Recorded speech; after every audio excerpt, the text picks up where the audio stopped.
Welcome to the What to Read Next podcast. In this podcast, your host, Lori Amin, will interview published authors to chat about their work, journey to getting published, and their book recommendations.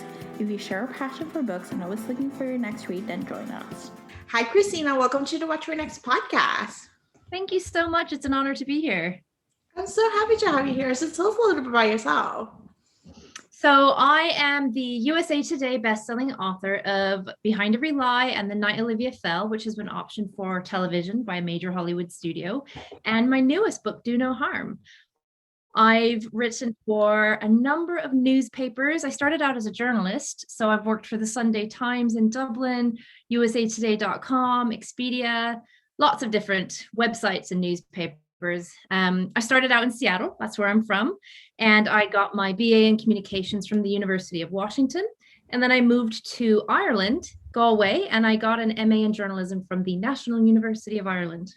Oh my gosh, that's amazing. So how did your journalism inform you to your writing?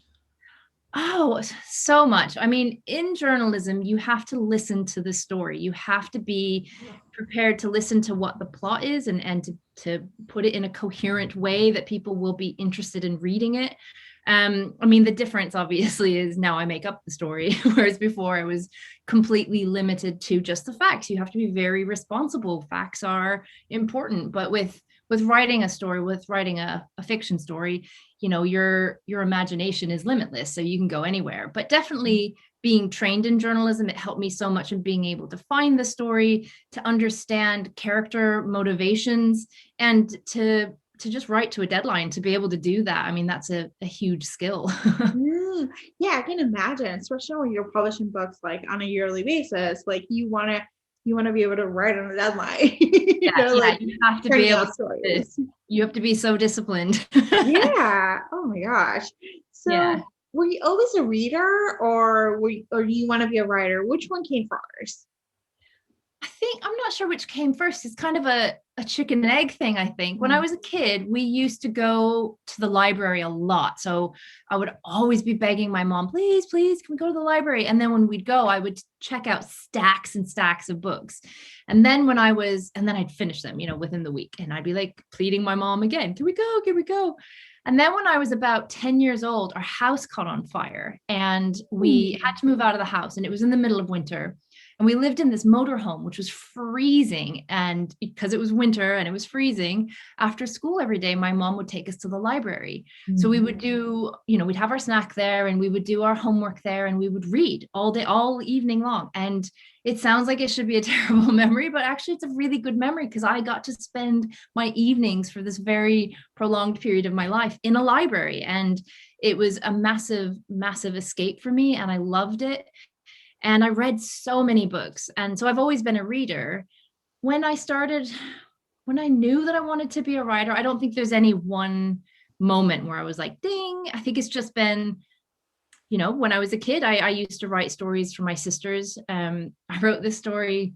I used to write fairy tales for them. And one story I wrote, one of the first ones I wrote, was about the girls with golden hair. And it was about these girls who had golden hair and they wanted sweets and chocolate. And so they went on this mission to try to find how they could get their sweets. And then one day they magically learned that their hair was actually real gold. And so they cut their hair off and took it to the bank and got lots of money to buy sweets with. So obviously my writing needed some work, but that, I mean, I've always done that. I've always written, even as a kid, I wrote stories for my sisters. And then when I got older, I wrote for the school newspaper, and then I went into journalism. And from there I went into digital copywriting. So it's kind of always just been something in me that I like expressing myself that way. And I like telling stories. So whether that's been as a journalist, nonfiction, or now as an author telling fiction, I've just always had that in me. I love this. And so what was your journey to publication? I think every author has a traumatic journey to publication. It seems like we just one day have a book and it's just there, but there's always, many, many manuscripts that sit in a drawer somewhere. And beyond that, many, many manuscripts that are still in the author's head. So I think it started when one year I was having a conversation it was on New Year's, and I was having a conversation with my brother-in-law, and I told him the story idea I had, and he said, you should write that down. You should write a book. And I was like, you know what? I'm going to. It'll be my New Year's resolution. And I never make New Year's resolutions. So it was quite funny. But I wanted to do it. So I sat down and I wrote that book. And it took me a long time. It took me maybe a year. So maybe the next year, then I sent it out on submission to agents, and I submitted almost 100 times. It was over 90 times to different agents. Yeah, that same book, just to different agents. And I did eventually get an agent, and I was so excited. And she took it out on submission to publishers, and it didn't sell.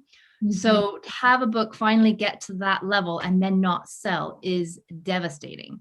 But I think what that showed me was that actually I do really want this. So I sat down and I wrote another book, and the same thing happened again. So it was just at that point I was like, I don't know if this is for me. Should I keep going? Should I stop?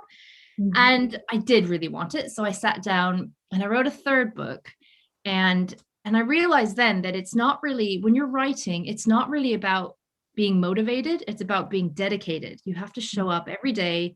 You have to put those words down, and eventually, be it, 1 month to 10 years, eventually you will have a book. And from that book, you can edit it and you can craft it. But it does take a lot of time and a lot of dedication. So that third book I sent out to new agents to find a new agent for that specific genre. And I found a new agent, and that was The Night Olivia Fell, and she took it out to publishers, and it was in a bidding war between two publishers. So, I think it was just a lot of having to experience failure in order to see that actually that is what I wanted. Yeah, I can imagine. I feel like the publishing, just writing a book is like takes such a big feat, and then you're faced with so many rejections. Like it just kind of like gets to the point where like to really want it, and it's like just having the stamina to just go through it.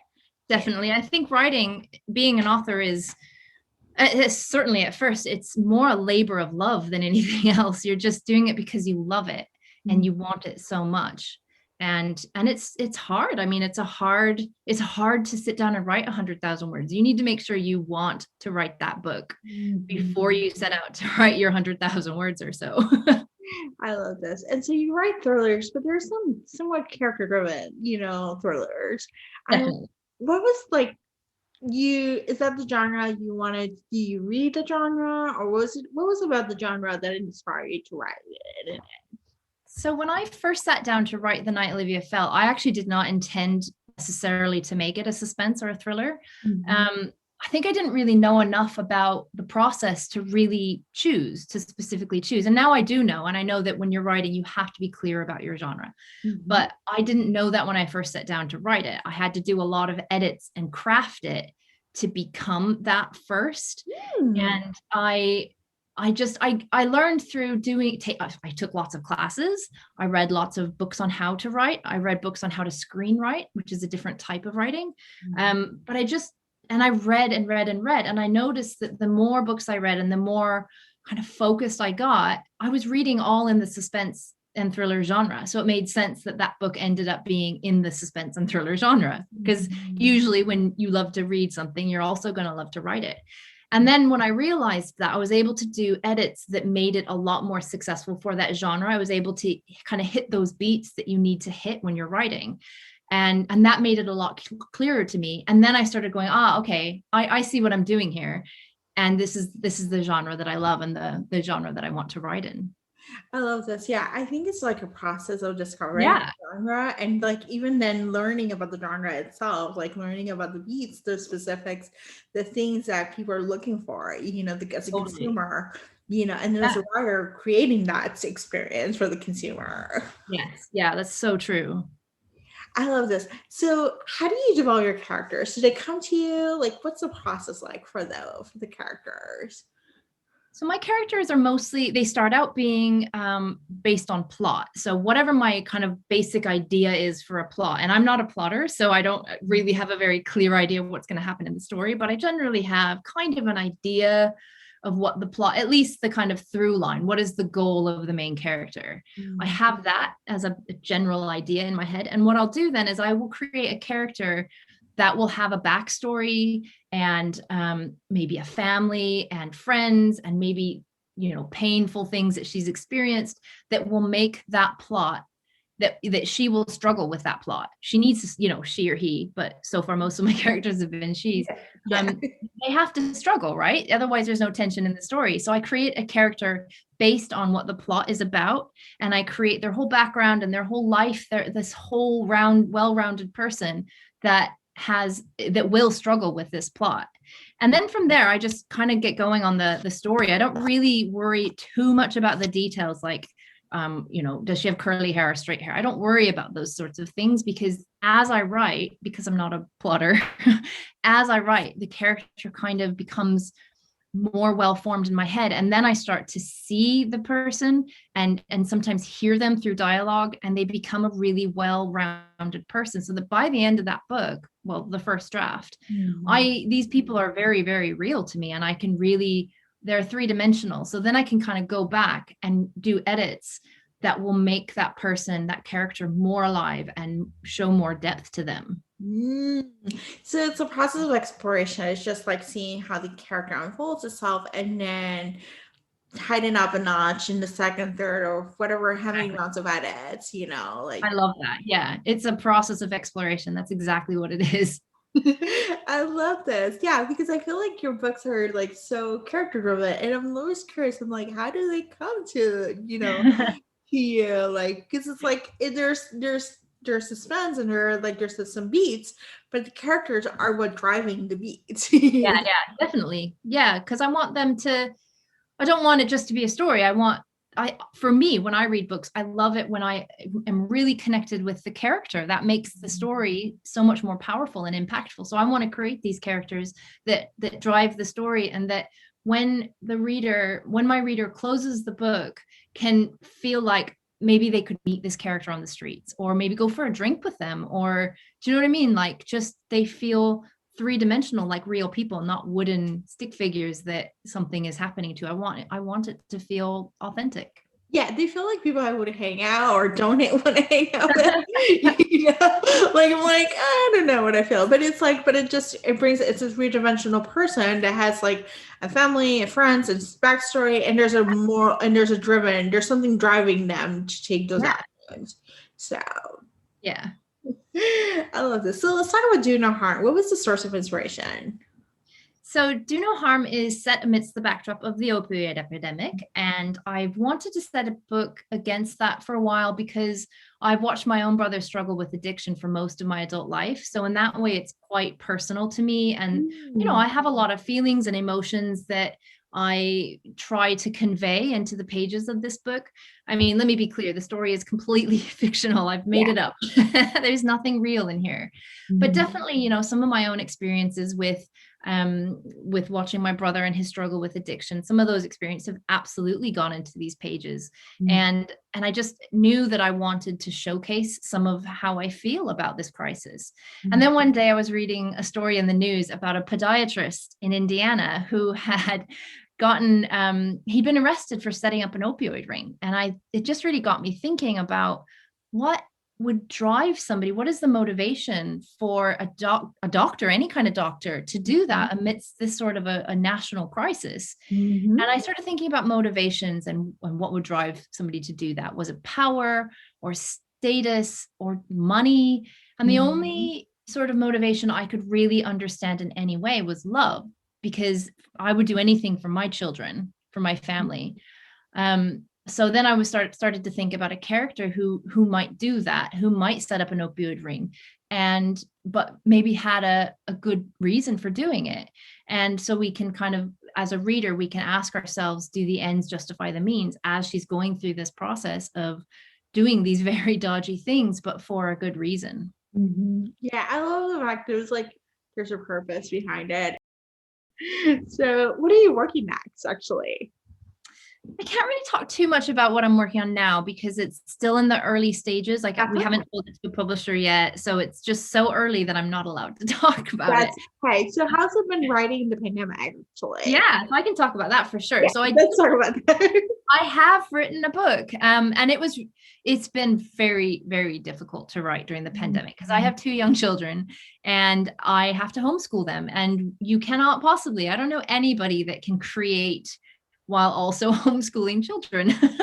So I've had to sort of push that writing, that need to write to the side while I focus on my kids. And but I did realize very early on that this was going to happen, that I wanted to write, but I needed to teach my kids and be there for my kids. So the only way that I could see that being a possibility so that I could have the 2 things that I wanted and needed, creating that tension, that inner tension in me, was to get up really early every morning at 5 o'clock in the morning and just carve out 3 hours of my own time and write. And so I did that, and I did that for months and months and months. And eventually I did finish a book. So I finished it. I conquered. Congratulations.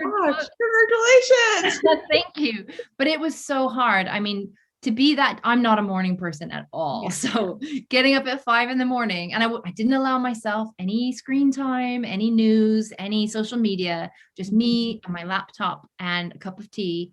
And I would write for 2 to 3 hours every morning. And that sort of self-discipline is not something that I actually knew that I had. I mean, I know I'm a very self-disciplined person, but that was just taking it to a whole new level. So I hope I don't have to do that again. I hope that we will come out of lockdown, because here in London where I am, we're still in lockdown, and I'm hoping that we can come out of lockdown and things will start getting back to normal a little bit. The kids can go back to school because they definitely are missing, their peers. And but so I'm hoping that will happen and I can write a next book in normal circumstances.